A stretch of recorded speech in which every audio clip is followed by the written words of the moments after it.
Salut à tous, c'est Gitaku. Aujourd'hui, on va parler d'une vidéo un peu spéciale. On va faire une petite théorie en rapport avec l'anneau unique et notre monde à nous et l'argent que nous possédons dans notre monde.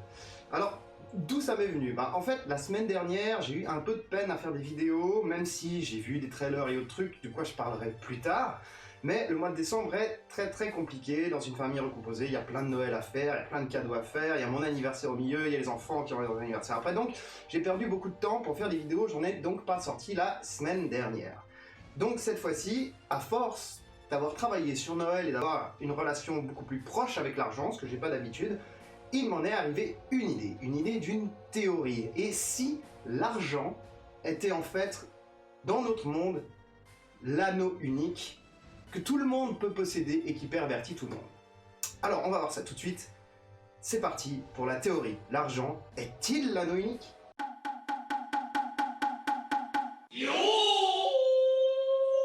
Alors, pour commencer, l'anneau unique. Qu'est-ce que c'est que l'anneau unique? Parce que si on veut faire un parallèle entre notre argent et l'anneau unique, il faut qu'on sache qu'est-ce que c'est que l'anneau unique. Alors, l'anneau unique, je l'ai fait faire moi-même, je l'ai autour du doigt. Je trouve que c'est un anneau magnifique, je vous le montre, voilà. Il est gravé intérieur-extérieur, la caméra ne peut pas le montrer, je l'ai fait faire, donc il est très joli, voilà, et je n'arrive pas à vous le montrer, bon c'est pas grave. Donc je l'ai fait faire, et pourquoi j'aime tant l'anneau unique? Déjà rien que pour ses inscriptions, quoi. Un anneau pour les gouverner tous, ok? L'argent, en gros, ça nous gouverne tous. Un anneau pour les trouver. Alors là, en l'occurrence, l'anneau est censé trouver les autres anneaux, mais là, dans notre monde à nous, ce sont plutôt nous, les hommes, qui vont aller à la recherche de cet anneau unique et de ce pouvoir. Donc en gros, l'anneau, comme l'argent, va nous trouver, va venir nous chercher et nous amener à lui. Et ensuite, la dernière phrase de l'anneau unique, dans les ténèbres, les lier. Ce qui veut dire que si on possède l'anneau unique, et qu'on possède tout son pouvoir ainsi que les autres anneaux qu'on a trouvés, donc en gros une grosse masse de fric, à partir de ce moment-là, nous voilà liés dans les ténèbres. Alors, ceci est le parallèle le plus simple que l'on peut faire entre l'anneau unique et l'argent. Maintenant, on va essayer de voir ça au cas par cas si c'est faisable. Allons-y. Alors prenons simplement au départ ce qu'est l'anneau unique. C'est l'anneau de pouvoir. Le pouvoir qui est fourni grâce à l'anneau. Quand on le possède, on devient tout puissant, surtout si on est Sauron. Ensuite, pas mal de gens portent l'anneau et deviennent plus ou moins puissants, ça va dépendre de qui porte l'anneau. Tom Bombadil, par exemple, qui ne disparaissant pas en mettant l'anneau, possède un grand pouvoir énorme. Tandis que Frodon, qui met l'anneau, ne vient qu'à disparaître, et vient qu'à apparaître au Seigneur du Mordor, et donc n'a pas autant de pouvoir que ça, que de posséder l'anneau. Mais l'anneau est un signe de pouvoir. Comme l'argent. Si nous possédons énormément d'argent, dans notre monde, nous avons du pouvoir, comme si nous possédions l'anneau unique. Parce que on sait très bien, les stars, les présidents, les choses comme ça, ils sont capables de faire des trucs de fous. Ils sont capables d'aller dans un hôtel et de faire changer une chambre complètement, parce qu'ils ont le pognon pour ça. Ils sont capables de faire voler des avions qui n'ont pas le droit de voler, parce qu'ils ont payé pour ça. Ils sont capables d'obtenir des choses qu'ils ne devraient pas obtenir, car ils ont payé pour ça. C'est le même principe que l'anneau unique. Si je possède l'anneau unique et le pouvoir, j'obtiens ce que je veux, je fais ce que je veux, peu importe ce que les autres pensent. Donc nous avons un relais tout à fait réaliste entre le pouvoir et l'anneau de pouvoir, ainsi que l'argent. Intéressant, hein? Deuxième chose importante sur l'anneau de pouvoir, c'est que celui qui possède l'anneau de pouvoir, l'anneau unique, contrôle tous ceux qui possèdent les autres anneaux. C'est le principe. Quand Sauron met son anneau autour du doigt, tous les autres subissent une pression mentale de la tentative de contrôle de Sauron. Les elfes vont enlever leurs anneaux pour ne pas être contrôlés, les nains vont les garder parce que ils ont, cette fierté, ce caractère violent qui va leur dire « je veux garder mon pouvoir, mais je ne me laisserai pas dominer par Sauron ». Et on a les humains, qui sont tout à fait comme nous aujourd'hui. En possédant l'anneau de pouvoir, ils devenaient puissants et des rois et des riches, mais une fois que Sauron met son anneau et qu'il devient donc encore plus puissant et encore plus riche, les hommes, eux, se mettent à suivre le plus riche et le plus puissant, malgré qu'ils l'étaient déjà. Comme on a une société d'aujourd'hui. On a peut-être, je sais pas moi, prenons un rassemblement d'actionnaires avec le PDG. Alors on a le PDG qui est là, c'est le grand chef, ok? Et ensuite on a d'autres actionnaires, ils ont tous un anneau de pouvoir, mais il y a celui qui possède 50,1% des parts, et celui-là possède l'anneau unique. Et tous les autres sont soumis à l'anneau unique, peu importe leur volonté, et donc subissent automatiquement le contre-coup de la puissance de l'anneau de pouvoir. Donc on a de nouveau un rapport totalement parfait entre l'anneau unique, les anneaux de pouvoir, l'argent et notre monde. Ouh là là, ça commence à me faire peur. Est-ce qu'il est possible que l'on vive sur la Terre du Milieu bien après et que les résultantes des manigances de Sauron et de Melkor soient l'argent?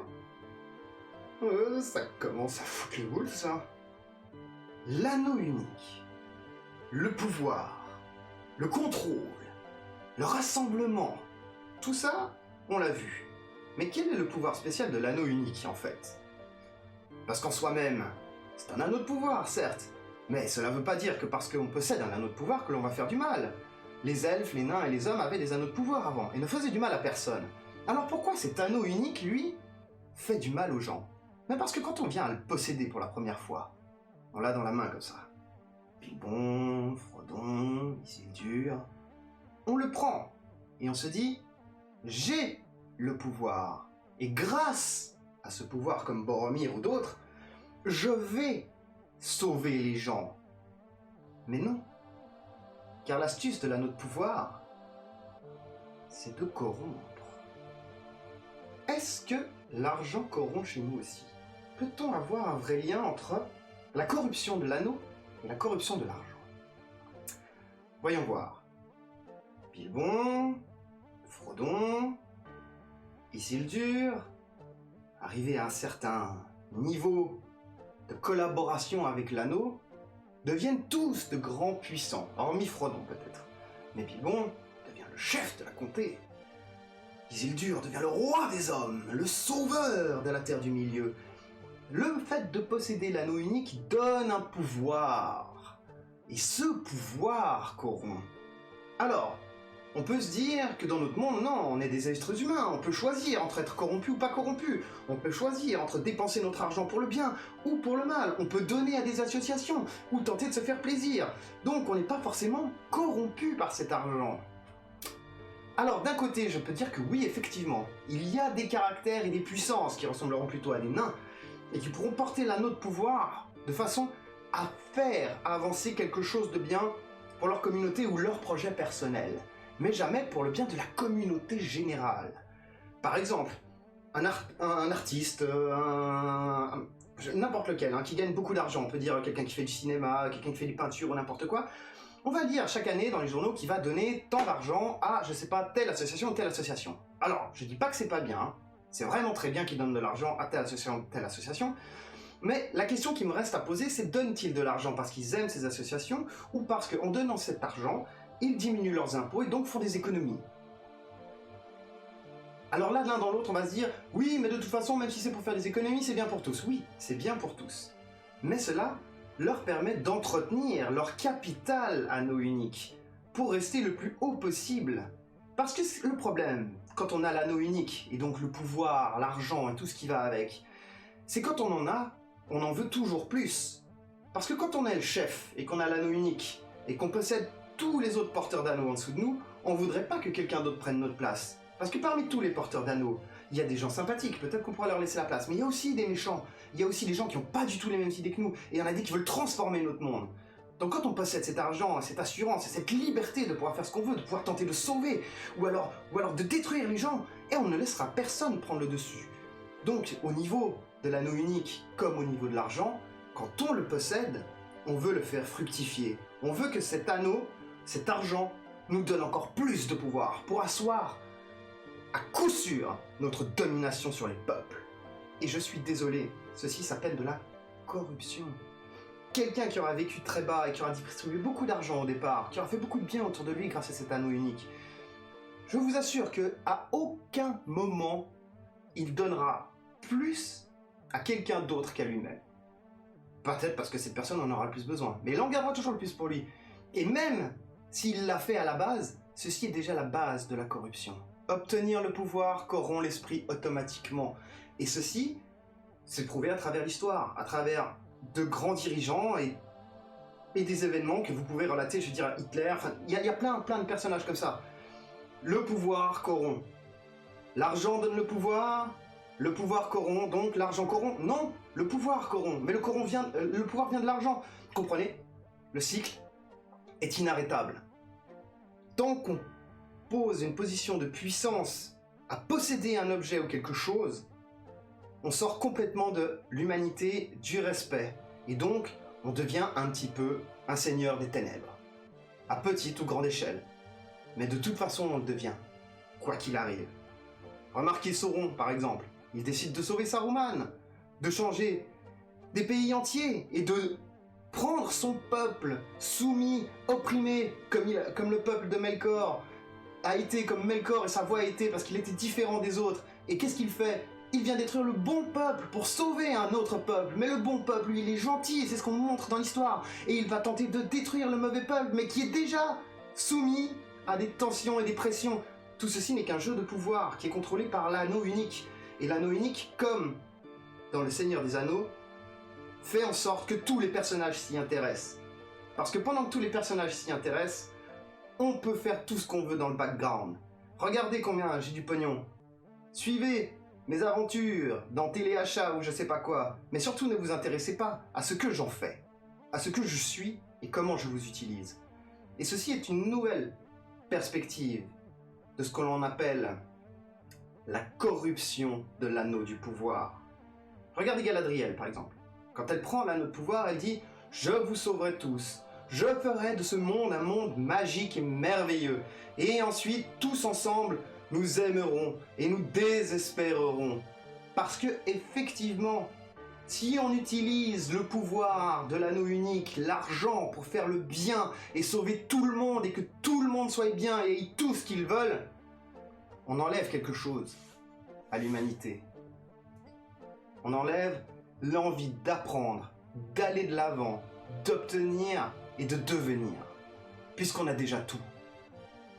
Le problème du pouvoir, de l'anneau et de tout ce qui va avec, c'est toujours la même chose.